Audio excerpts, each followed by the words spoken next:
Donc oui, c'est bon.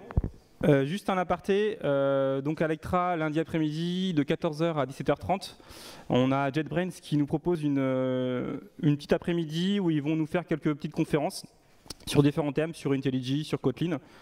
On a décidé de l'ouvrir à l'extérieur. C'est un truc qui était plutôt en interne parce qu'on a des licences IntelliJ qui nous proposent ça. Donc il y a un petit événement, si vous voulez vous inscrire, il y a encore de la place. Voilà, c'est un petit bonus et vous pouvez visiter un petit peu le campus de Lectra. Voilà, maintenant on va rentrer dans le thème. Donc on va parler de Property Based Testing.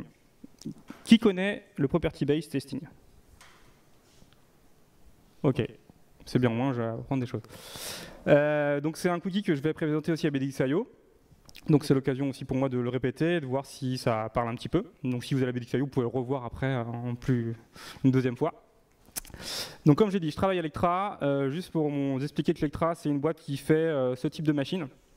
Donc c'est le cœur de métier, c'est de faire des machines qui découpent du textile pour l'industrie du vêtement, pour les airbags, pour l'ameublement. Et puis il y a une R&D qui fait aussi plein de logiciels autour de ça, donc c'est hyper intéressant, hyper moteur. Et je développe là-bas. Et aussi je fais un peu de développement open source sur le projet ASCII Doctor. C'est une très bonne alternative à Markdown. Si ça vous intéresse, allez voir le projet ASCII Doctor. On va rentrer dans le vif du sujet. Je vais commencer par la base, la pyramide des tests. Donc tout le monde la connaît, Martin Fowler l'a définie. Donc on sait tous que pour faire une bonne suite de tests, il faut d'abord partir sur une bonne base avec des tests unitaires. Ces tests unitaires, ils sont rapides, ils coûtent pas cher et ça nous assure une grande sécurité sur le développement et les non-régressions. Ensuite, on monte d'un petit cran. Bien sûr, on a besoin d'avoir des tests d'intégration au niveau des services. Cette fois-ci, ils sont un peu plus longs à exécuter et on sait très bien qu'ils sont aussi un peu plus pénibles à maintenir. Et enfin, les derniers, ceux qu'on n'aime pas trop, les tests d'IHM, ceux qui sont très lents et qui marchent de temps en temps et qui sont en plus, quand ils plantent, ça coûte cher à réparer. Mais qui sont quand même utiles. C'est pour ça qu'il en faut quelques-uns. Aujourd'hui, on va s'intéresser aux tests unitaires. Et moi, je pratique plutôt la méthode des TDD. Donc, je rappelle rapidement, TDD, donc on fait des tests unitaires. On commence par écrire un test qui est rouge. Ça fail. On écrit le code minimum pour le rendre vert. Puis on fait un peu de refactoring pour améliorer le code, et puis on enchaîne sur un deuxième test, code rouge. Et en fait, green, rouge, voilà. C'est un peu une séquence qu'il faut avoir au niveau du développement qui rend les tests unitaires beaucoup plus utiles que de les faire à la fin. Donc ça, pour l'instant, on est d'accord. Alors, qu'est-ce que c'est le Property Based Testing? Où ça se met dans tout ça? Alors, pour moi, c'est un peu une technique complémentaire au TDD. Donc là, c'est un petit graphique de Arnaud Lemaire qu'il a fait à Socrates 2016. Où il explique que le TDD, on est plus sur l'induction, donc on va prendre des petits exemples, on va prendre dans le cas d'utilisation, on va faire un test, on va faire le code qui va bien, puis on fait un deuxième cas, puis un troisième cas. Et ça, en fait, c'est de l'observation, on est en train d'observer. Et le Property Based Testing, c'est en déduire de ça des hypothèses, des vérités sur notre code. Donc là, on est en train de généraliser, de trouver une autre méthode. Et donc c'est vraiment complémentaire, c'est vraiment dans le cycle du TDD, on peut introduire le Property Based Testing. Alors déjà, on parle de propriété. Qu'est-ce que c'est le test par propriété? Donc c'est exprimer ces propriétés, donc ces vérités qu'on a dans le code, c'est ce qu'on a pu déduire de l'observation, et laisser une suite de tests qui vont vérifier ces propriétés en générant avec un grand nombre d'entrées en paramètres. Donc là, on va aller sur la notion d'entrées aléatoires, random, qui vont pouvoir tester notre propriété pour faire tous les cas qu'on n'a pas forcément pensé. Parce qu'avec le TDD, c'est bien, mais le plus dur, c'est d'écrire le premier test.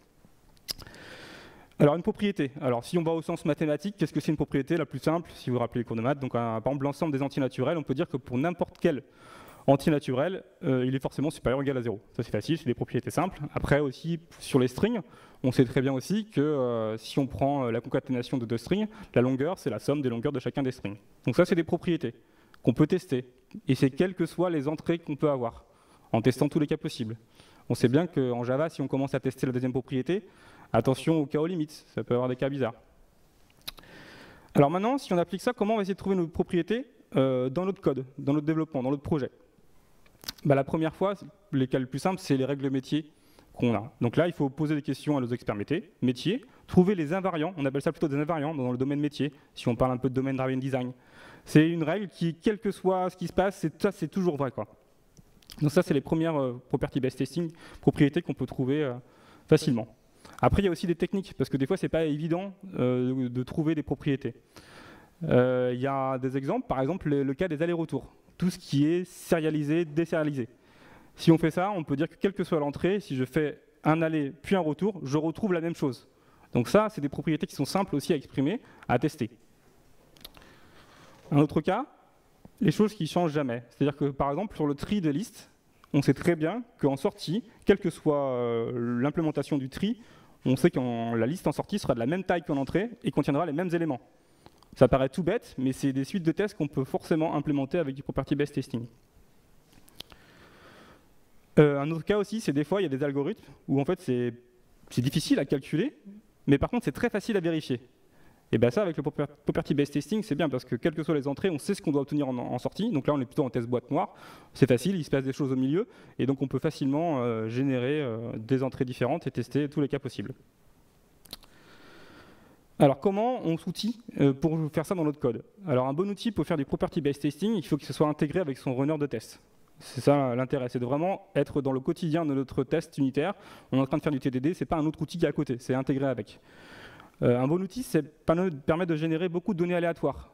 Le but, c'est de pouvoir faire ce qu'on ne sait pas faire à la main, c'est-à-dire de toucher tous les cas possibles et inimaginables qu'on n'a pas forcément pensé.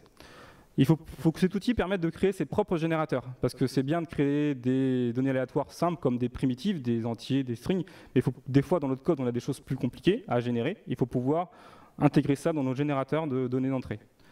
Et aussi un autre cas qui est intéressant pour un outil, c'est de pouvoir réduire les valeurs possibles en entrée. Parce qu'il y a des cas, on ne veut peut-être pas tous les strings possibles imaginables, on veut peut-être tous les strings entre une taille de 5 et 200, parce qu'on veut tester une propriété sur un cas particulier. Donc il faut que cet outil permette de faire ça. Alors, aujourd'hui, dans les différents langages, il y en a plein d'outils qui existent. L'historique est le plus connu, c'est dans Haskell, qui s'appelle QuickCheck. Lui, c'est vraiment à l'origine du property-based testing, c'est lui qui l'a un peu inventé et mis en pratique.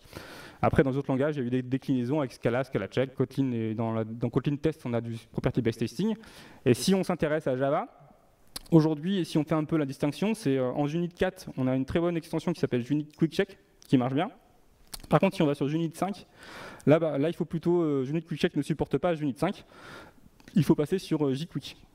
Je ne sais pas si je le prononce très bien, mais en tout cas, c'est celle-ci pour Unit 5. Donc maintenant, on va faire une petite démo. Pour ça, je vais utiliser le jeu du Molki, parce que mon fils, il adore ce jeu-là, donc je me suis spécialisé là-dedans. Les règles sont très compliquées, donc en fait, ils sont quand même très simples. Donc l'idée est un jeu de quilles où on va lancer une quille on va lancer un bout de bois sur des quilles qui sont numérotés de 1 à 12.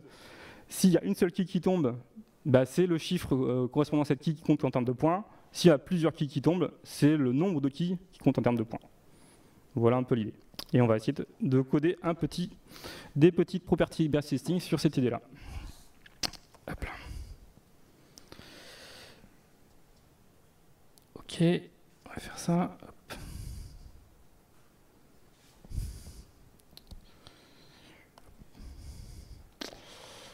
Donc on a un petit projet Java avec Java 10, j'ai pas mis la Java 11, mais voilà. On a un petit modèle déjà présent, on définit ce que c'est une quille de 1 à 12. On a une classe qui permet de représenter ce que c'est un lancer de quilles. Donc en entrée, en fait, on a un set de quilles et on a un calcul de points qui n'est pas implémenté. Hop là. Et on a sinon un jeu, donc là c'est une partie où on va additionner un ensemble de lancers et on a un score qui s'additionne et voilà. Donc ça c'est la partie qu'on doit implémenter. Donc là on a juste le modèle et on va commencer par faire des tests. Donc le test le plus simple qu'on a à faire, c'est il y a la notion de lancer blanc. C'est un lancer où il y a 0 quille. Dans ce cas-là, le nombre de points est égal à 0. Donc là je suis en mode TDD, je fais un test. Bon, par chance, il va déjà passer au vert parce que par défaut j'ai renvoyé 0 sur un int. Très bien. Voilà. Donc maintenant, je vais me dire, bah, je vais faire des observations. Je vais dire que quand je lance un lancer avec la quille 5, bah, le nombre de points doit être égal à 5. Ok.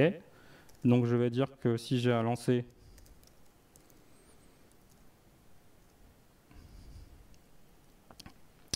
non, c'est pas ça.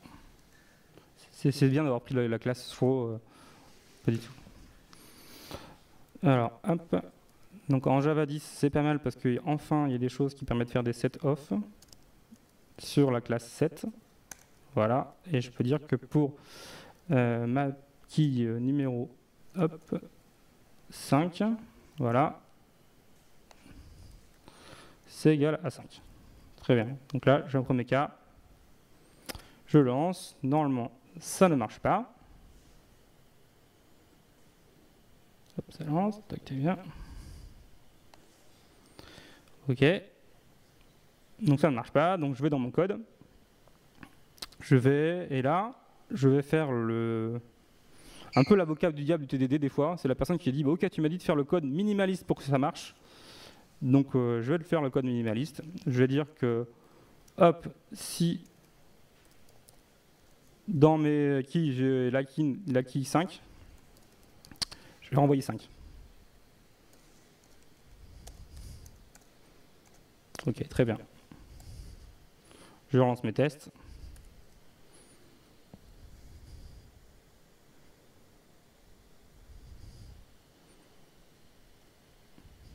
Ça passe, très bien, super, je suis content.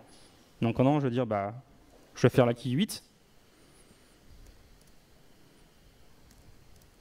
Donc vous voyez un petit peu ce qui va se passer. Hein. Donc je ne vais peut-être pas le faire, mais je peux encore coder un code qui va faire que bah, ça va faire 8 si je code un peu bêtement. Et là, on voit que c'est un cas simple, mais on voit par l'observation, on voit qu'il y a une règle qui se dégage, une propriété. On n'a peut-être pas compris la règle métier tout de suite, mais on se dit, bah, tiens, il y a quelque chose qui fait que quand j'ai une seule key, c'est le score. C'est le score de la quille. Donc là, c'est là où je vais commencer à introduire le property based testing.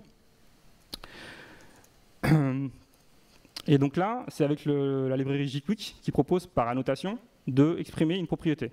Donc là, au lieu de faire @test, on fait @property qui permet de définir que c'est une propriété. Et la différence, c'est qu'ici, les entrées, bah, c'est moi qui vais les générer. Et je vais lui dire, bah, je veux pour n'importe quel pin qui je vais l'en faire un lancer. Et je vais dire que le score de ce lancer, c'est la valeur de la key. Donc là, ce qui est intéressant, c'est que par défaut, il génère des données aléatoires pour les données primitives, mais aussi pour ce cas-là qui est un enum. Donc là, je vais lancer. Et donc là, on va se rendre compte que ça ne va pas marcher. Et donc, je vais devoir implémenter un peu plus intelligemment le code. Ok, ça rame un peu. Ouais. Oui. Oui.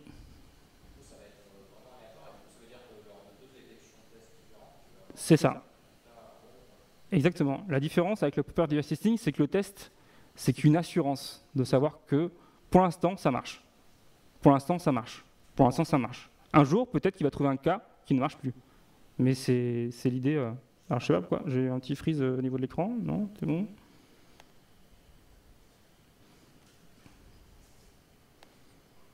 Ok, très bien. Alors, IntelliJ viennent lundi à Lectra. Je vais redémarrer mon IntelliJ. Très bien. Je sais pas ce qui s'est passé.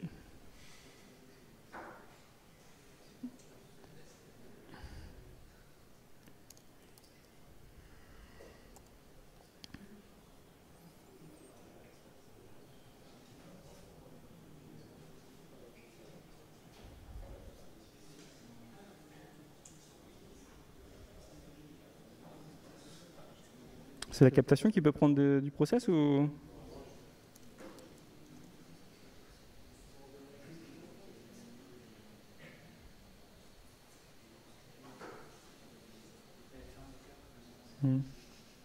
Ouais.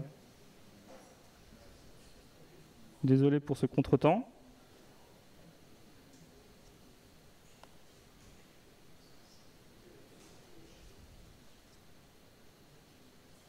D'accord, ça va bien.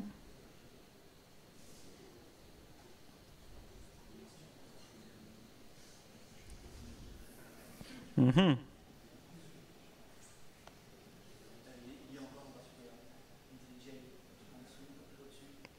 Tu penses que c'est celui-là que... Ouais.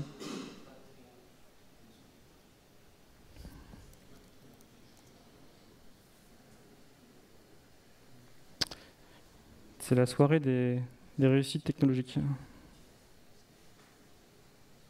Ok. Non, c'est que là, mon PC, mon Mac, il est en carafe. Je sais pas ce que c'est, j'ai une task. Ok.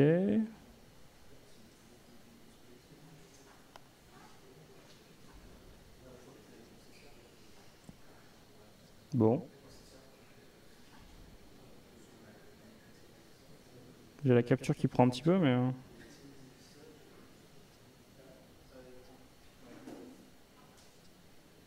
Je peux couper la capture ou je sais pas ou... C'est possible que ça prenne...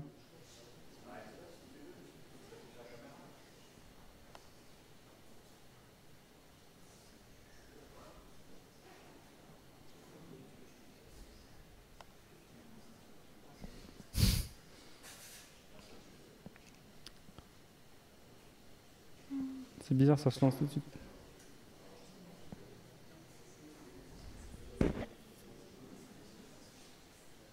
Je la remets ou... On tente. Donc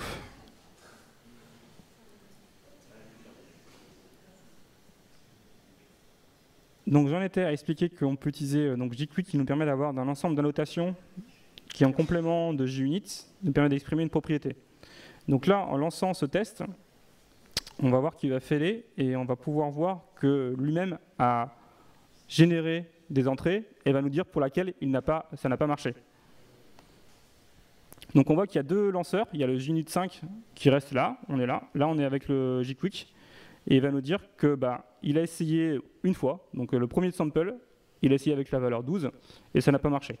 Et après on a des informations sur l'origine pour gérer tout ce qui est random, le seed qu'il a utilisé. Donc là en fait, dès le premier essai, il a vu l'échec, donc il n'a pas été plus loin. Donc on va implémenter la classe correspondant. Donc là on va dire que si la taille égale 1, on retourne pins.value. Pins.iterator.next.value. Très bien. Très bien. Et donc là, si on relance les tests,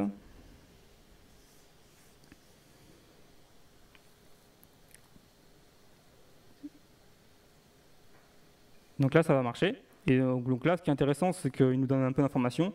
Donc là, par défaut, il essaye 1000 fois. Bon, pour notre cas, je pense que c'est un peu élevé parce qu'il n'y a pas forcément 1000 cas possibles. Mais on voit qu'il a essayé 1000 fois avec le cas random. Donc on voit que c'est un peu plus long aussi à jouer. On est sur 350 millisecondes.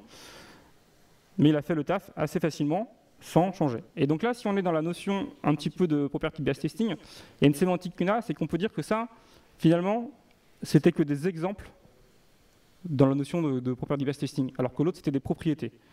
Donc dire ça, ça ne change pas grand-chose. Ça va juste dire que ça va être JQuick qui va lancer les tests, mais ce n'est pas une propriété, c'est juste une notion d'exemple. Et ce qui peut être sympa après, c'est de dire que tout ça, c'est le cas d'une seule key, et de faire comme ce que propose aussi maintenant JUnit 5, faire du nested.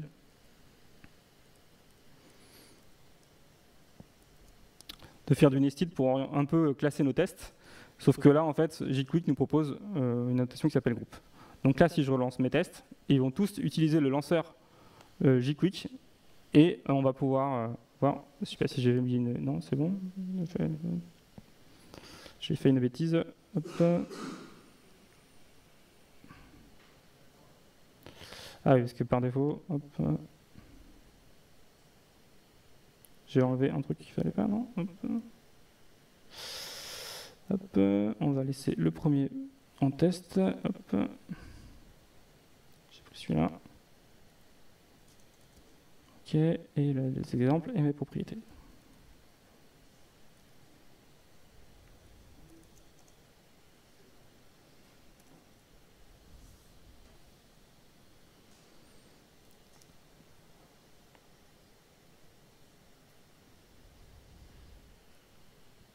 Ok, très bien. Donc là, on voit au niveau de l'information qu'il a regroupé nos tests qui partent de la même chose.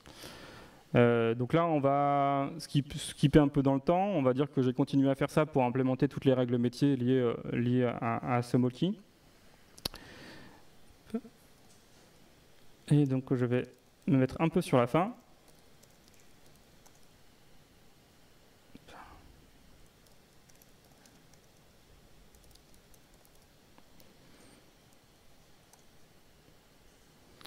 Ok, donc là on voit que l'implémentation a été un peu évoluée et a marché, et surtout on a pas mal de tests qui arrivent. Et donc ce que je vous dis, donc on a regroupé ceux qui parlent d'un lancer d'une seule quille, un lancer de plusieurs quilles, où on voit que la propriété est un peu différente, c'est-à-dire que pour lorsqu'on lance un lancer qui fait tomber plusieurs quilles, cette fois-ci le nombre de points est égal à la taille le nombre de quilles qui sont tombées. Et donc là, on voit que Liquick nous propose, en plus du for all classique, des réductions de ce qui est généré. Donc on va générer un set de pins, et on va dire qu'on en veut entre 2 et 12, et on veut éviter justement la taille de 1 qui correspond à une seule quille. Et on permet comme ça de lancer les tests. Et à la fin d'implémenter tout ça, je me suis dit, il y a une propriété que j'ai découverte finalement. Je me dis, bah, quel que soit ce qui va se passer dans mon jeu, le score, il est toujours entre 0 et 50. Ça, c'est une propriété finalement qui est vraie au niveau du multi. Et donc là, même si finalement j'ai implémenté, je pense avoir implémenté tout ce qu'il faut pour jouer tous mes cas, c'est une assurance de rajouter ces tests-là qui sont des invariants dans le domaine et qui nous permettent de voir peut-être qu'on a des cas qu'on n'avait pas forcément gérés. Et donc là, on va dire, bah, je vais générer un nombre de lancers. Donc on va imaginer qu'on va lancer plusieurs fois et qu'on va à chaque fois lancer, on va générer aussi n'importe quel lancer. Donc là, on peut voir aussi que on peut ici créer nos propres générateurs. Donc là, en fait, le throw, c'est une classe de mon domaine, donc que j'ai moi-même inventée. Et donc là, le générateur, il suffit de créer une classe qui s'appelle une méthode qui est notée provide, qui va pouvoir, s'il en trouve dans le ClassPass une classe qui correspond à ça, va pouvoir dire que c'est ça ce que je vais utiliser pour générer mes données aléatoires. Et souvent, ce qui se passe, c'est qu'on va utiliser les générateurs de base qui sont des entiers, de strings ou autres, pour pouvoir générer notre entité du domaine. Donc là, j'ai juste pris un nombre de 1 à 12, j'ai fait une liste, un set de ces nombres de 1 à 12, et j'ai pris une taille maximum de 12, et puis j'ai généré un nouvel lancer. Donc, ce qui fait qu'ici, je peux avoir un lancer d'un nombre aléatoire de quilles avec des valeurs différentes. Et ce que je peux dire que si je fais, un nouveau jeu, une nouvelle partie, et que par exemple je vais dire que si je lance de 1 à un nombre de lancers et que pour chacun de ces éléments je vais hop, créer un lancer, donc là hop, et je vais, bon, le cas est peut-être plus simple, mais je vais pour chacun lancer avoir le même lancer. C'est pas ça que je voulais faire. Hop, pour chaque i, je vais faire un game.throw de mon throw. Voilà. Et à la fin, ce que je veux asserter, finalement, c'est que le score de mon jeu, de ma partie, est forcément 0 et 50. Voilà. Donc là, c'est très simple, je vais lancer et tout va bien se passer. Et là, on va voir quelque chose qui va arriver. Suspense. C'est que là, ça va un petit peu tourner dans le vide. Ça va être un peu long. Ce qu'il faut penser, c'est que si on ne met pas de contraintes sur ce qui est généré, là, il va générer des chiffres et il va peut-être faire des choses qui sont des grands entiers, par exemple. Souvent, il va partir sur des grands entiers, des grandes valeurs. Et donc, de ce cas-là, là, on est sur un cas où ça peut tourner très longtemps parce qu'on fait des choses qui font que ça va prendre du temps. Et donc, c'est pour ça qu'il faut aussi permettre de réduire finalement les données d'entrée et réduire sur des cas réalistes. On peut se dire qu'une partie de Molki, ça dure un peu moins longtemps que des lancers qui vont durer des journées. Donc, on peut dire que j'ai, pour mes entiers que je vais générer, un maximum de 100 lancers, ce qui fait quand même une bonne partie. Voilà. Et donc, si je lance, on va voir qu'en termes... Je vais pousser celui-là. Donc là, ça va être un peu plus rapide.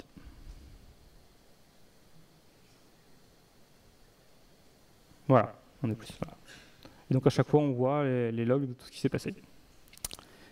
Très bien. On va revenir à la présentation. Donc désolé pour ce contretemps avec IntelliJ. Ce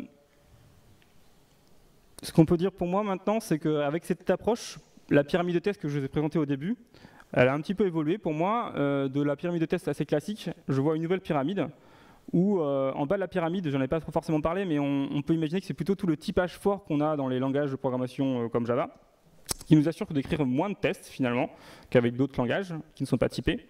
Et après, quand on a ce langage de type, ce typage qui nous a évité d'écrire plein de tests, on peut juste rajouter aux techniques de TDD classiques sur le test unitaire les property-based testing qui nous fait une autre couche finalement de tests, et ça s'intègre facilement avec cette couche de test unitaire. Donc voilà, j'espère que je vous donne envie de tester un petit peu le property-based testing. J'ai mon repo GitHub. Un petit conseil quand vous commencez, faites attention. Moi, c'est un peu le premier conseil, faire attention que les propriétés qu'on va vérifier, elles ne sont pas plus complexes à coder que l'algo qu'on est en train de faire. Parce que le cas, c'est un peu de rendre des tests très compliqués pour exprimer une propriété. Dans ce cas-là, je pense qu'on va un peu trop loin et ce n'est pas le bon endroit. Et sinon, au niveau de Devoxx 2016, il y avait une très belle université de Cyril Martraire et Roméo Moura. C'est là-bas que j'ai découvert le property-based testing. Il y a plein de choses qui sont là-dedans, donc n'hésitez pas à aller voir, aller sur YouTube. Voilà, merci.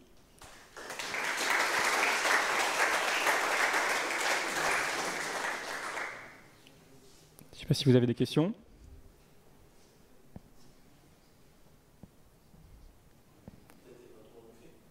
Oui, on pourra en parler au plus fait. J'appelle Nicolas sur scène.